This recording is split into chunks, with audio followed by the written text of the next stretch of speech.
Morning student, this is Sai sir with your economics classes. How are you student? Okay, I hope you will be fine. As you know students, your half yearly exam will be start from the 12 September. So I have prescribed your syllabus. You can prepare your first book, microeconomics. Or in the microeconomics, you can revise your 8 chapters. Within 8 chapters, I have prepared your exam. So let's see today. It's our last period of this chapter. So let's see. I can explain the methods of collecting data. So we have discussed various methods. Among them, today we have discussed from the informal, from local source or corresponding. अगला जो method था वो है information from local source, यानी कि वहाँ के जो लोकल सोर्स है उनसे इंफॉर्मेशन लेना, गेन करना और उन्हीं के आधार पर कोई डिसीजन लेना. तो under this method the investigators appointed local person और कॉरस्पॉन्डिंग एट डिफरेंट प्लेसेस. इसके अंदर क्या होता है कि जो इन्वेस्टिगेटर होता है वो लोकल स्तर पर कुछ अपॉइंटमेंट कर लेता है कुछ बंदों को, उन्हीं के आधार पर वो इन्फॉर्मेशन इकट्ठा करता है. They collect information in their own way, उनको अपने तरीके से वो इन्फॉर्मेशन इकट्ठा करते हैं and furnish the same of the investigator, और लास्ट में उसको जमा करा देते हैं. तो इसकी सूटेबिलिटी कहाँ है, कहाँ हम इस विधि का प्रयोग कर सकते हैं. Regular and continue information is needed, जहाँ हमें कंटिन्यू और रेगुलर इन्फॉर्मेशन की ज़रूरत पड़ती हो.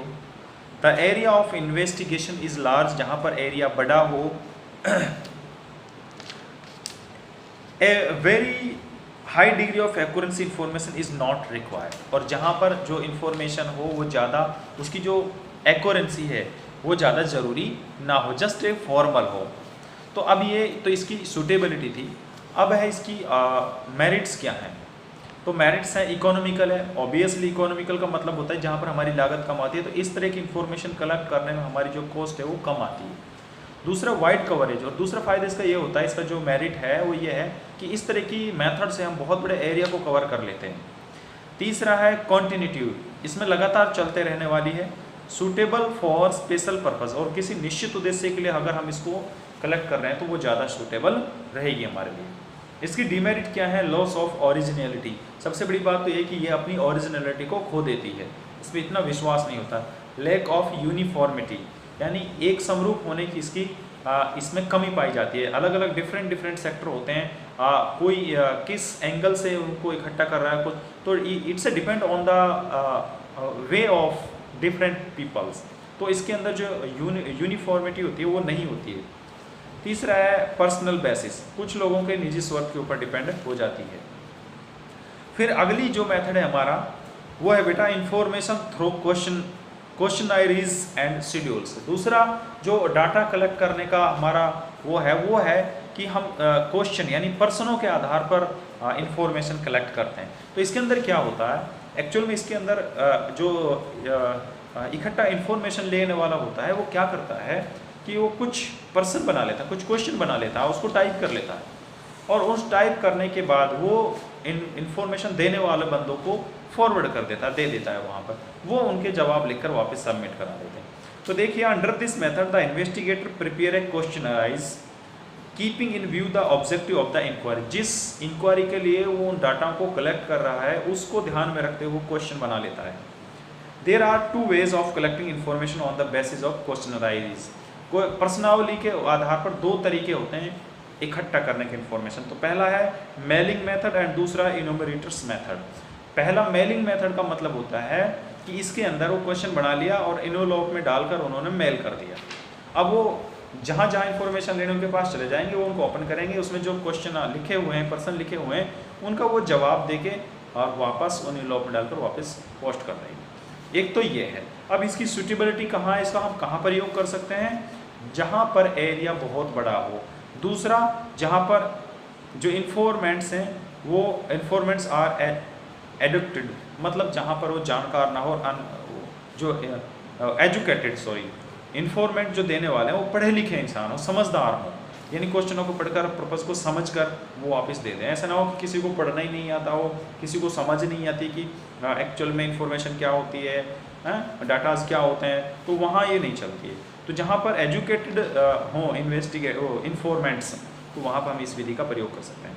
मेरिट क्या है? इकोनॉमिकली का मतलब होता है कि जहाँ पर कम खर्चा होता है, अफवाह नहीं होता है, और दूसरा वाइड कवरेज एरिया में। डीमेरिट है लैक ऑफ इंटरेस्ट, लोगों का इंटरेस्ट इसमें नहीं होता है, बेफार की एक फॉर्मेलिटी होती है, लोग उसको पढ़ते भी नहीं है, कई बार तो देख के किस चीज़ है उसको देख के नहीं पटक देते हैं रद्दियों में। सबसे बड़ा नुकसान है lack of flexibility, limited uses है इसका।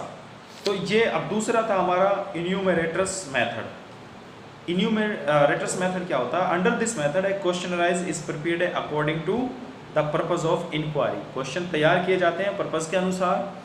The enumerators himself approaches the informant with the questionnaires. इसके अंदर क्या होता है? इन्फॉर्मेशन लेने वाला इन्फॉर्मेशन देने वाले के पास खुद जाता है और उनसे बैठ कर के घर जाता है, उनसे कुछ क्वेश्चन करता है और उनके आंसर जो देते हैं उनको वो लिख लेता है। तो इस तरह की जो इन्फॉर्मेशन कलेक्ट की जाती है उसको हम इन्यूमरेटर्स मेथड बोलते हैं। सूटेबिलिटी क्या है? ऑब्वियसली जहाँ पर एरिया बड़ा हो, जहाँ पर स्पेशलाइज स्किल इन्वेस्टिगेटर हो, इस तरह का आमतौर पर वही मेरिट वही डीमेरिट, इतना मेथड पढ़ने के बाद तो खुद ही जो है गैस कर सकते हैं कि इनकी क्या सूटेबिलिटी है, कहाँ पर इनका प्रयोग कर सकते हैं, क्या क्या इनकी जो हैं डीमेरिट्स हैं और क्या क्या मेरिट्स हैं। नेक्स्ट जो मेथड होता है हमारा, अच्छा दूसरी बात इसमें एक क्वेश्चन अराइज हो जाता है कि constructions of questionnaire and schedule and their qualities. जब आप प्रश्नावली बनाते हैं तो उसकी क्या क्वालिटी होनी चाहिए, क्या क्या चीज़ें उसमें होनी चाहिए। ऑब्वियसली पहली बात तो आप बगैर पढ़े इस क्वेश्चन का जवाब दे सकते हैं कि आप किसी से इंफॉर्मेशन ले रहे हैं थ्रू क्वेश्चनराइज, तो किस तरह के क्वेश्चन आप तैयार करेंगे। ऑब्वियसली हम ऐसा क्वेश्चन तैयार करेंगे जो किसी पर्टिकुलर कम्युनिटी को हार्ट ना करे, किसी पर्टिकुलर एरिया को हर्ट ना करे, कोई ऐसे लैंग्वेज वो ही यूज़ करेंगे हम जो उस एरिया की हो। ऐसा नहीं कि लोग हिंदी पढ़ना ठीक से नहीं जानते हैं और आप उसको इंग्लिश में क्वेश्चन दे रहे हैं, ऐसा नहीं करेंगे। तो ये कुछ क्वालिटीज़ हैं जो क्वेश्चनों को डेवलप करते हुए हमें ध्यान रखनी पड़ती हैं। लिमिटेड नंबर ऑफ क्वेश्चन, ज़्यादा क्वेश्चन नहीं होने चाहिए, लिमिटेड नंबर्स होने चाहिए, क्योंकि ज़्यादा चीज़ से आदमी बोर हो जाता है और उनका जवाब देना वो उचित नहीं समझता, इसलिए लिमिटेड क्वेश्चन होने चाहिए। सिंपलिसिटी होनी चाहिए, proper orders of the question, बिल्कुल सिंपलिसिटी होनी चाहिए, ऑर्डर्स में होने चाहिए, कंफ्यूज ना करने वाले हो, हैं, और अनडिज़ायरेबल क्वेश्चन नहीं होने चाहिए, यानी आप वो जिनकी आपको लग रहा है कि ये उनकी इच्छा के विरुद्ध है, तो इस तरह के क्वेश्चन हमें नहीं बनाने चाहिए। Calculations, pre testing, pilot servo, instructions, बहुत सारी ऐसी चीज़ें हैं जो नहीं होनी चाहिए। फिर type of question, some example दे रखे हैं, आप अपनी बुक में देख लीजिए बेटा, तो इस तरह से ज़रूर देखना एग्जांपल किस तरह से क्वेश्चन डेवलप करते हैं हम। उसके बाद हमारे पास कलेक्शन ऑफ सेकेंडरी डाटाज, ये जो हमने मेथड पढ़ा था ये अभी प्राइमरी जो डाटा होते हैं उनको कैसे कलेक्ट किया जाता है वो करा था। नेक्स्ट क्वेश्चन होगा हमारा कलेक्शन ऑफ सेकेंडरी डाटा, वो हम नेक्स्ट पीरियड में रीड करेंगे। तो today it is enough for today class, so thank you for your kind attention.